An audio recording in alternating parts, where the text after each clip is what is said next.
Hello, my name is Ashley Shan. I'm the founder and CEO of ShareLove.Fund. Today we are going to do a 10-minute meditation for incarcerated women titled Silencing Self-Criticism.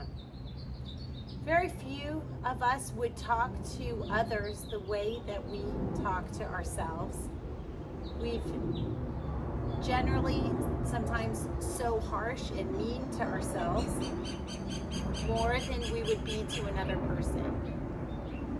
Would you ever call your best friend some of the names that you call yourself? Yet it seems to come naturally to be so super critical.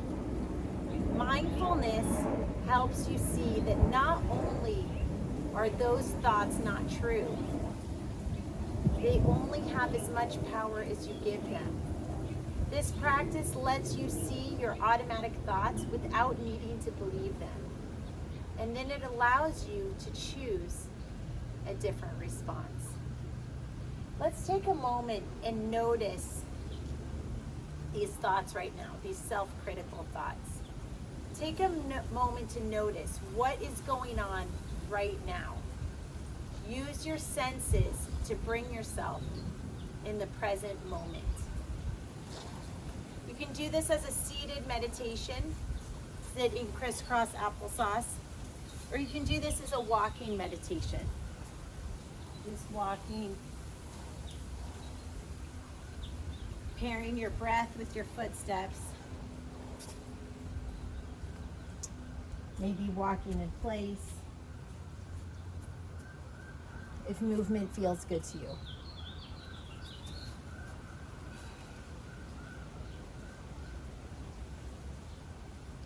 Notice any sensations that you have in your body right now, particularly your feet grounded on the floor. Remind yourself that it's okay to feel however it is that you feel.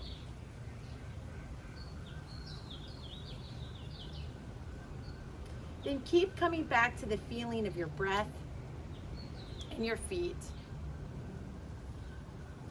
You might also try to focus on your posture, having your back in alignment, straight spine, all the way to the crown of your head.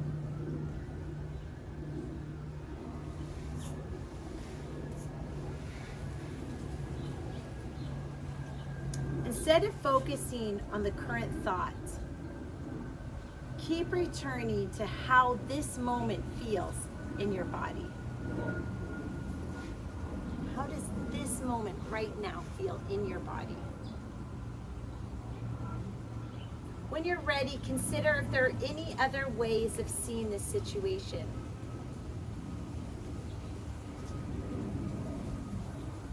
Look for counter evidence. How would your best friend interpret this? How would you talk with your closest friend or family member if they were going through this?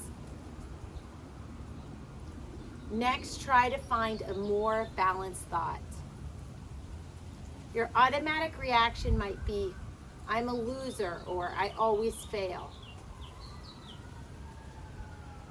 A balanced response might be, I made a mistake, or recognizing that you thought you'd fail last time, but you didn't. The critical thought might not go away, but you don't need to fuel it. Remind yourself that the judgments in your head aren't true, no matter how convincing they are. Keep your attention on your breathing and your body. You might choose to focus on something you've already been thankful for, or even the tiniest thing that went well this week. I apologize for these sounds. We do film live. I'm filming live from Mexico, and we have to just choose what to focus on. Almost everyone has a bully, a monster, a demon. It sometimes is our own self in their brain. However you picture it, it's very convincing, very persuasive, and quite charming. These are self-defeating thoughts. It tells you that it knows better and how to make you feel better or be only if you listen to it. These negative thought patterns thrive on attention. The more you listen to them, the louder they get. But the truth is, it's wrong. It's totally wrong. You don't get better by making yourself feel worse. You don't get better by making yourself feel worse. And while you might never be able to make those thoughts completely go away, if you know they're there, if you're ready for it, if you're expecting it, if your defense is stacked, then it can't surprise you or knock you off balance as much. Use this practice to really see it. Focus on the birds chirping, for example. Focus on the positivity that will propel you forward.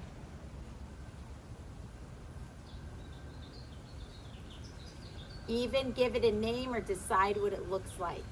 Then the next time it shows up, it's not some immovable force.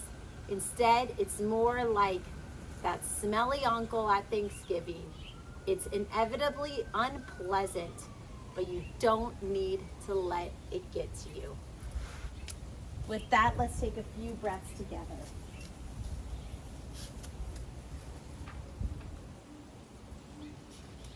As we breathe, we'll really focus on silencing self-criticism. That it's not making ourselves feel worse, never makes us get better at something. E.E. Cummings wrote, "It takes courage to grow up and become who you really are." I'm going to repeat that. It takes courage to grow up and become who you really are. You get a million messages about the person you should be, what you're supposed to look like. Big lips, flat abs, perfect eyebrows, long nails, and more. How you're supposed to act, tough, smart, funny, not too loud, not too quiet, or how you're supposed to express your identity. And somehow, amid all of that, you're supposed to quote unquote be yourself. These practices are all about just taking care of yourself just as you are. That's what meditation is. Just checking in with how you are. Let's just take a few breaths together and really check in on how we are.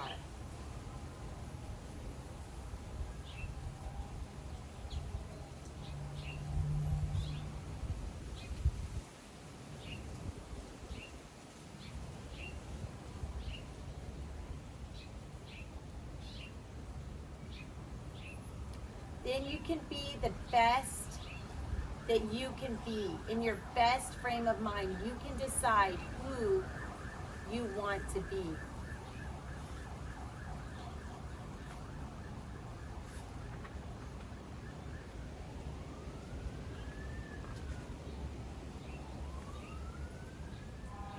This might feel weird at first, but the more you do it, the more you'll likely appreciate the impact it has. You don't even have to do it every day, but just try it little bit by little bit and see what happens when you commit to just doing it a little bit at a time.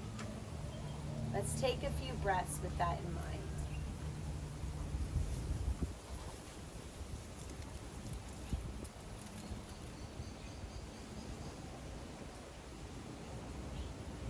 At least allow this meditation to help you tune in to those self-criticizing thoughts. And notice it, because so often the thoughts come and we just entertain them mindlessly that we didn't even realize that we were thinking them. By giving them a label, we can gain control.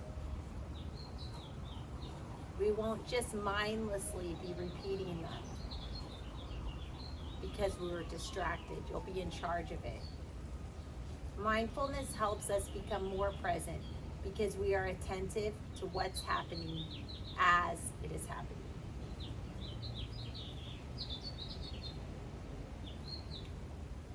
Namaste.